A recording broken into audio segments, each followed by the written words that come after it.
welcome to the TCS Plus show. My name is Yaliwe Soko, and I'll be your host today. And joining me in studio is Frank Sherlock. And Frank is the VP International of CallMiner. Frank, just tell us a little bit about yourself and CallMiner, please. Well, good day, Yaliwe. Thank you for having me this morning. So CallMiner, people often ask me, what do CallMiner do? And you say, hey, we're a conversation analytics company, which really is pretty meaningless. What we really are is a data company. What we do is all of the interactions that take place between organizations and their consumers or customers, whether they be on social or web chat or email or audio, they're just data. The problem is that it's unstructured data. What we do basically is turn that unstructured data into structured data and provide that data analysis back to our clients in a way that data is suddenly actionable and insightful. So that's really what we do. We're a data company that take data in consumer interactions to help our customers improve their business. Mm-hmm. And so obviously that comes with a lot of responsibility, right? As a company that manages data and analyzes data, right? So how do you kind of ensure that the data is protected, looking at maybe a PII aspect of it? Yeah, it's a great question, because obviously these interactions could contain anything from card information, Yes. Payment information to personal identifiable information. As a global company, we are bound by data protection regulations. Things like the health protection regulations in the United States, different US data regulations, GDPR in the EU, POPI in South Africa, other regulations in Australia. And it's really important that we have, as a data processor, because that's really what our role is as a data processor. We don't own the data. We're not the data owner, but we are a processor of data, that we process that data in accordance with all of the regulatory requirements in whatever region that we operate. So a couple of things. We are fully ISO 27001 certified, and we have a whole host of policies and processes right the way through from how we train our staff in the importance of information security and data protection, through to the technical aspects of how we protect data and encryption at rest and everything else. We also, as we take any interaction into our cloud service, we redact information. So we have PCI, payment card industry redaction, where we see two or more consecutive numbers. We redact all of the numbers from both the audio copy that we have and from the transcripts that we produce from audio. And we have AI-driven PII, so where we see names, addresses, any health information, etc. So we redact all of that. So we don't hold PII and payment card information within our systems. So it's a huge topic, Yaliwe, the whole issue of data protection. But with 450 customers globally across many verticals such as finance, insurance, energy, telecoms, we are well versed in the obligations, and we take them really seriously in terms of how we manage and protect consumer data. Thank you so much for that, Frank. And you've mentioned AI, but before I get to that, because it looks like AI is now becoming a big part of our daily lives. But before I get to that, maybe it also looks like you do a lot of compliance, right? But besides the compliance, what are some of the challenges that you face in collecting and analyzing data? So in terms of collecting and analyzing data, there is getting the data from web chats, email systems, call recording systems, from telecoms network, social media. the actual technicalities of getting the data aren't particularly challenging. There's always going to be some bumps in the road. There's always going to be some variances, but actually receiving the data in so we can analyze it is generally not the biggest challenge for us. One of the obstacles that we see though is, let's say you and I are on a call and I'm making a complaint about it. Let's say it's a delivery or something, yeah, and you as the agent say back to me, "Don't worry, Mr. Sherlock. That will be we've delivered a new package to you. It'll be with you in 24 hours." Now, I might leave that call happy. My problem's been resolved, and but I don't get the parcel in 24 hours, and the agent didn't reinitiate another delivery. So it's the ability to combine data with what happened on the call, with what was the outcome, and being able to consolidate other data sources that tell the true picture of the story, not just what happened on the call. So that's one of the areas that we work really hard on in terms of, we have we use open application programming interfaces, APIs, so we can take data from CRM systems or other systems and enhance the data that we had when the call took place with that data. And sometimes, the challenges may be around getting them external data sources consolidated and into a platform such as ours. But the technicalities, I think with the advent of open APIs, with the advent of cloud, I think a lot of the challenges that we've seen historically are a lot more reduced these days.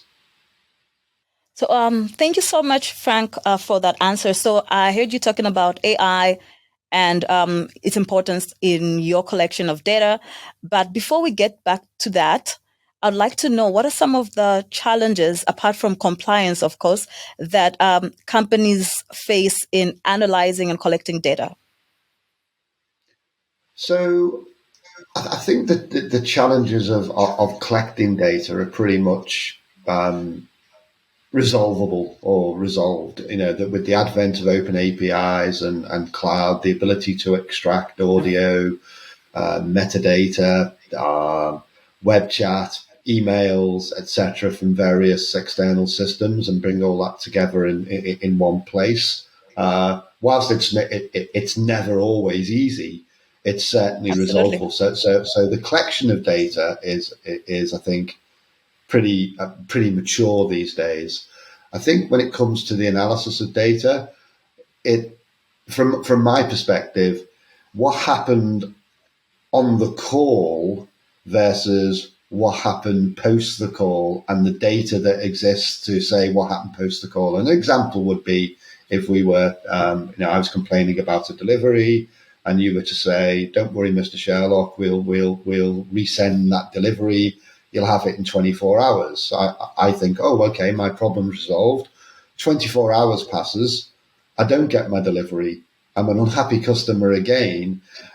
And the data that relates to the action that the agent took isn't part of the initial analysis that we did on the call to say, hey, the problem was resolved. So it's the ability to be able to combine data sources from disparate systems to actually get a truly holistic view of the customer journey and the customer outcome, which I still think can be challenging from time to time. We've gone a long way down within our solution to open up APIs to external systems like CRM systems or point of sale systems, etc., so we can add in data from these external systems to get that truly holistic picture. But that's still, that probably is to me one of the biggest challenges, is making sure that data is consolidated and holistic. Absolutely. So, just going back to my question, it's quite interesting that you're using AI. Maybe just for the sake of our listeners and our audience, would you just explain a little bit in why AI is important for collecting and analyzing data, as well as you mentioned how you use it within your organization and how it will actually help improve um, their businesses. Yeah, so we've been doing conversation analytics for 20 years. So I think we were doing machine learning before the term was actually invented. Um, Yeah. so when it comes to human conversations, no matter what the channel, that they are inherently complex. And in order to be able to sort out the relevant detail of a conversation. For example, when you express a sentiment such as dissatisfaction, that you may have 250 different ways of saying that you're not happy. It could be anything from saying I'm not happy to a profanity.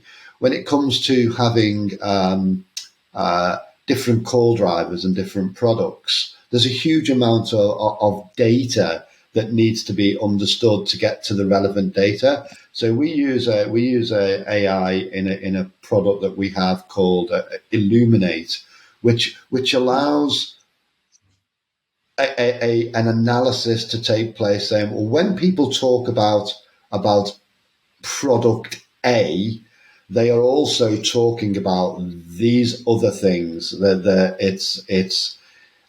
they don't understand instructions. It's hard to set up. It doesn't work properly, and so it's using AI to actually tell you what the context is around a particular topic. So we do that uh, as part of our normal day to day business. So yeah, I would like to say we were a pioneer of machine learning, and we've been using AI for several years within the product. You mentioned earlier, Yaliwe, about redaction. We use AI to do redaction, because there's many different aspects to things like PII, that can be captured using AI and brought together and say, right, here in this conversation was the PII. This is these are the things that we need to redact. Does Absolutely, that make sense? absolutely. It does make sense, a lot of sense. So, obviously, data is a huge part of a lot of businesses, right?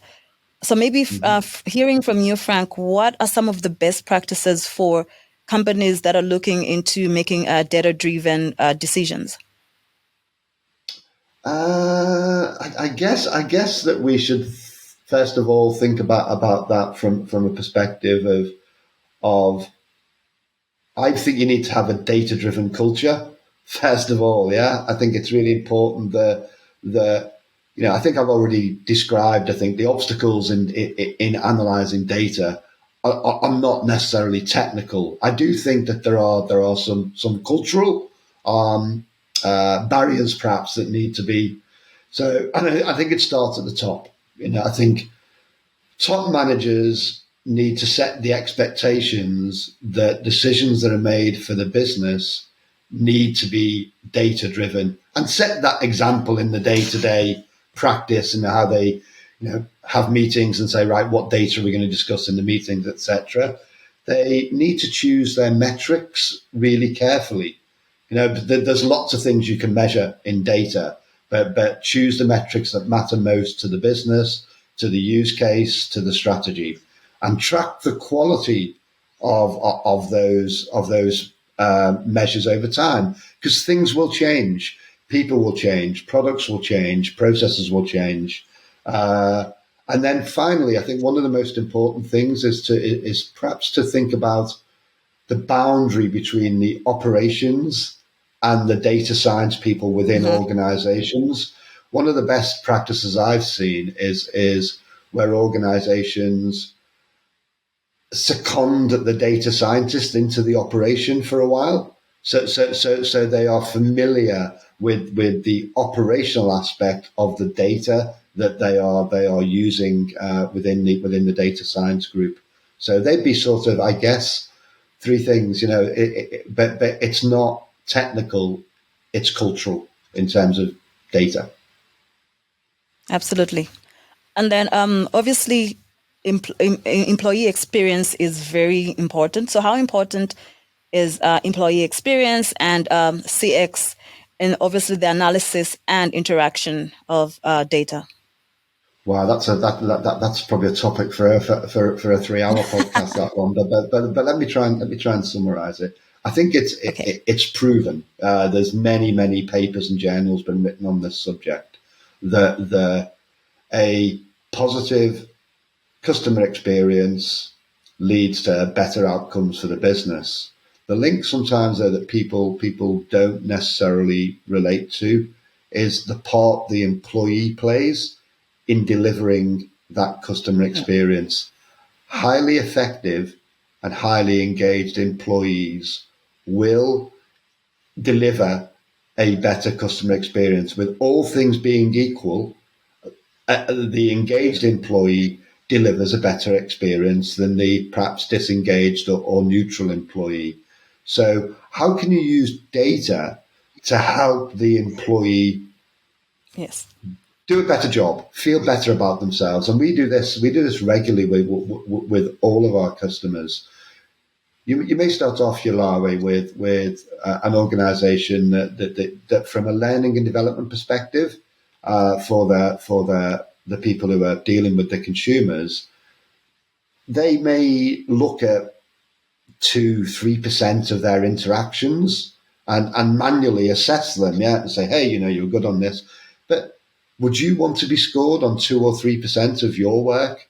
Yeah, Absolutely you'd not. want your whole universe of work. And what analytics allows you to do is to look at things holistically, to look at all of those calls and get really targeted and focused in what the development needs may be of the agent. For example, I might say, hey Frank, you show great empathy when there's dissatisfaction. You strike up great rapport with your customers, but occasionally you tend to talk a little bit fast. Could you just slow down your delivery a bit? And that human beings are just, we respond very positively where we feel we're being treated consistently, fairly, objectively, and holistically, and we are getting targeted and focused training, i.e. the company is investing in us as a person. We'll respond to that. We'll be more motivated and we will deliver better customer experiences as a result. So we spend a lot of time with our clients ensuring that the data that is within these conversations isn't just measured from the consumer side, but it's also used to help the agent or advisor to perform better. Absolutely. And and also now it looks like AI still plays a very big role, right? Because I've seen Chat GPT is making waves everywhere. So maybe would you want to just speak a little bit about how important these technologies are? Yeah, I mean, as a data company, we just as a company in general, my CallMiner, we innovate on a regular basis. For example, we bring out probably 10 new releases of our software a year. So we're constantly innovating. We're constantly tracking technological changes, but we won't just do it for doing its sake. So if you think about Chat GPT, it's about ensuring that in including that technology within our technology stack, we're doing it in a way that is beneficial for our customers, our clients, and their end customers. So we have some exciting developments too. I can't talk about them on this call later this year in relation to Okay. where we're doing chat, but we're not going to take a blanket approach. I think, Yalawi, what we see in the marketplace is there's a lot of noise around things like Chat GPT. It's almost like it's magic. Hey, it's magic. You don't need to have some, You know, do you my don't need to homework have too. things, you don't need to have things like scalability and security and resilience. So it's about doing it in a structured and ethical manner that brings benefits to our clients. So we're doing it. One of the things that we did last year was we looked at, if you think about audio, and you and I having this conversation was being transcribed and then analysed, the transcription's really important, the transcription accuracy. So we partner with Microsoft. Microsoft had have a huge amount of training, I guess, that they can have on their various language models, because they're Microsoft, and people record Teams calls, etc. So we put cognitive speech to text recognition from Microsoft into our product, which allowed us to get higher levels of accuracy, which allowed us to get greater language coverage. But we didn't rush that decision. We did it in a way that was going to be beneficial to our customers, our business, and the end customers. So it's about constant innovation, and it's about doing the right thing at the right time for us when it comes to ChatGPT. I think I like the term constant innovation. I mean, technology is always evolving, so we need to keep up. Maybe let's talk about maybe the next big action and maybe real time, right? So we're talking about maybe enterprise-wide analytics and in real time. How does this tie into what you're doing? So I think real time ties in really well to one of the previous questions about the employee and employee experience. Don't just think about providing really targeted and focused training, if you like, post call or post interaction. How can you, agents these days are dealing with complex calls, because by its very nature, we've seen the market shift in digital transformation and self-service.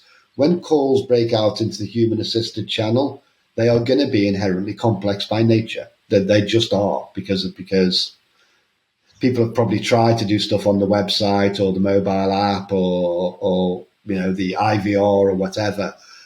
They break out into the human channel. Complex call. So how can you guide the agent in the moment, in the call, to help them deliver a better outcome?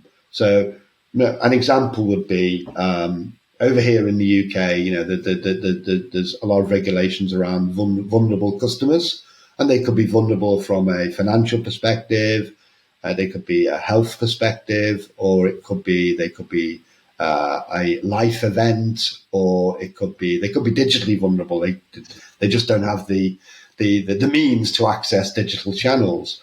And so there's obligations around that. Now, when an agent deals with vulnerable customers, that because let's say you and me are having a conversation and you're trying to sell me something, as the agent, you're focused on the sale, you're focused on the outcome. You may miss the pointer when it says, "How are you today, Frank?" Well, I've just got out of hospital, but I'm well, thank you. You may miss the fact I've just got out of hospital as a trigger of vulnerability. So, but if you can in real time detect that trigger and then pop up onto the agent's screen, vulnerability detected. Please signpost the appropriate next action. If you can pop up onto the agent's screen using API what they should do in relation to that vulnerability, you're helping the agent to navigate the call as it's actually happening, and it's going to be a much more efficient call, and the agent's going to feel that the company have invested in tools and techniques. So I'm a real fan, Yaliwe, of real time. I think real time analytics is going to grow significantly in the next 2 years. We've been doing it for about 4 or 5 years within CallMiner. But at the end of the day, when digital transformation's done, when post-call analytics is more pervasive, the next big thing is going to be real-time analytics, and it really will help to just provide that coaching and guidance to an agent when a call has taken place without human intervention. Absolutely, and obviously you've touched a little bit on the channels that are used, right? Obviously, with multiple channels, it's very important to consider the user, the customer experience and the customer Yeah, journey. Yes. So I'd like hugely, to hear a little bit hugely. more about how important it is to consider the customer journey. Okay, so let me just reflect back on something I said a few minutes ago. Now, I spoke Yes. about digital transformation. The pandemic, I think, necessitated a drive to people went, contact centers were closing, people went in the offices. It was hard to get hybrid working, home working up and running. So there was a push to digital transformation, to self-service, to asynchronous, non-human assisted channels. Yeah. And that was necessary. However, not all of them are optimal. Not all of them are great. And now we've got a sense of normality. How can you use the data? People break out into human conversation when they can't do something self-service, or they've not got the cognitive skills to use the self-service channels, or they've not got the means or access to use the self-service channels. When a call breaks out into self-service channel, you into human channel, sorry. Generally speaking, what we find within the first 30 seconds of that conversation, whether it be web chat or audio, the consumer will express that I was trying to pay my bill on the mobile app. I was trying to do a balance transfer. I was trying to arrange a reschedule a delivery. The call driver, the reason for why that journey ended within a human assisted channel will be stated. If you can gather that information at scale and data and say, holistic, we have a problem with our self-service for meter reading or bill payment, you can go back, use the data to go back and fix the self-service channel. And one of the wonderful things that we have is the capability to not just have omni-channel, but to have all of that together and have a customer journey and truly understand what it was within the self-service channel that didn't work that led to a human assisted breakout. So number one, it's important that you're able to analyze across all channels. Number two, it's important that you're able to bring them channels together to map that customer journey. And number three, it's important that you get the data to go back and feed forward into the self-service channels to correct them if they're breaking down.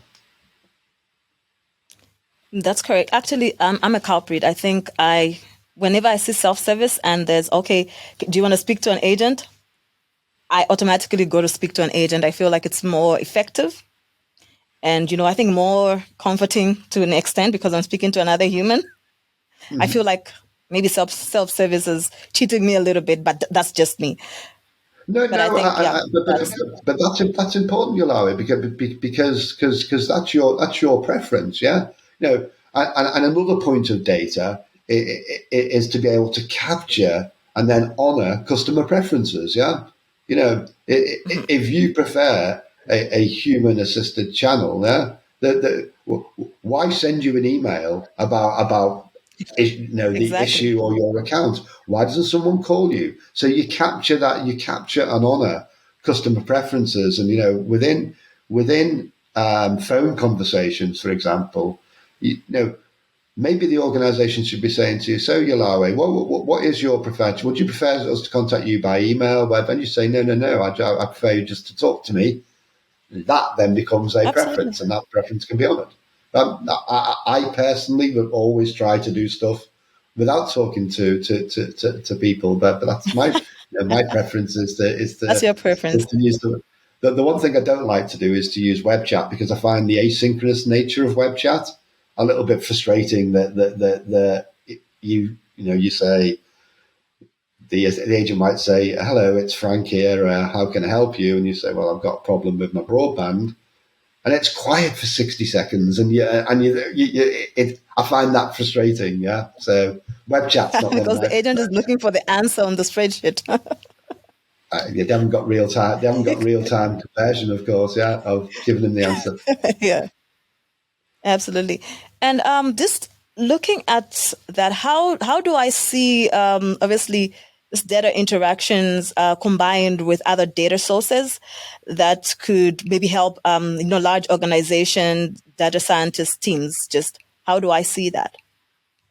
So we have a lot of large enterprises of our customers across multiple verticals. One thing about data scientists is they love structured and tagged data. Yeah, and these interactions, this conversation between you and I, for example, has touched on many different topics. It's not just, hey, what was the purpose of the call? It was a podcast. Was the call successful? Yes. We've talked about lots and lots of other things. Yeah. So when you're able to provide a data science team with the data from these interactions that may contain information on product intelligence, brand intelligence, competitors. There may be stuff there around efficiency, first call resolution, compliance. When you're able to give them all of that data, and they combine that with other data sources, with their predictive analysis engines, with their point of sale systems, with CRM data, it provides a really rich source of data that is otherwise not available to them. And what we see in our customers, that the data scientists love to get the data from these interactions because it's so rich and it's so informative.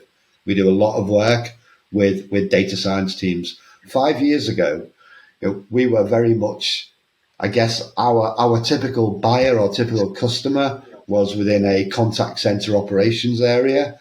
The shift I've seen in the last 5 years to data science and data science teams being part of our key customer base has been huge. So no doubt in my mind, Yaliwe, that the data scientists, the data from conversations is hugely useful to data science teams. Thank you so much, Frank. This has been a very insightful discussion. And maybe, is there anything that you'd like our audience and listeners out there to get to know, or is there anything that you'd like to announce to them, how they would reach you and CallMiner, or any other things like that? So I guess before I do that, let me tell you a little practical story about data. Yes, please. I like stories. This affected me personally. So and it just will perhaps enforce how you can think about this. So a few weeks ago, my car insurance was due for renewal.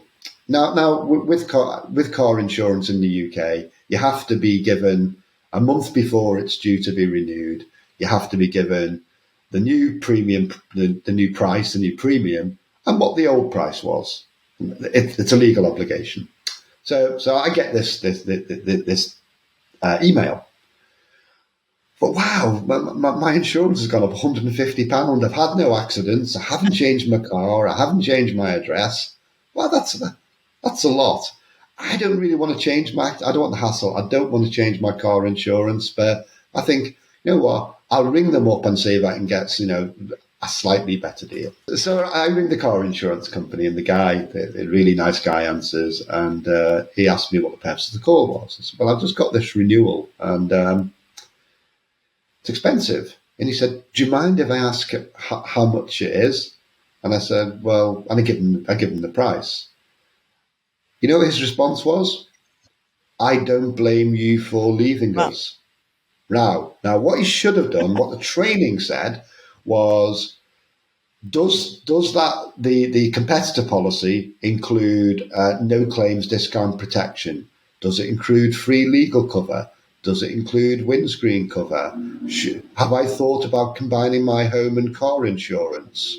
So when you think about this happening at scale, you can say you and using data, that person probably does that all of the time. There's probably a gap in the training.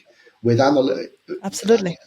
with analytics, you can see this. You can get to it and say, hey, that this is how you can do a better cross sell, upsell. Get some competitor intelligence on pricing, get some intelligence on brand. But yeah, it wasn't one of my customers, by the way. So otherwise, that wouldn't have happened. In terms of getting some additional Absolutely. data from, in terms of getting some additional data on CallMiner, please visit callminer.com. Within callminer.com, you will find a tab to the Learning Center. The Learning Center has a vast array of various assets, white papers, ebooks, case studies that people can feel free to download. And there's also, a contact us or ask for a demo. So please, I'd ask the audience if they're interested in finding out more, visit callminer.com and take it from there. Thank you so much, Frank. And you have been watching TCS Plus. My name is Yaliwe Soko, and I've been your host today. And our guest is Frank Sherlock, VP International at CallMiner. Thank you so much, Frank, once again for joining me in studio. Thank you, Yaliwe.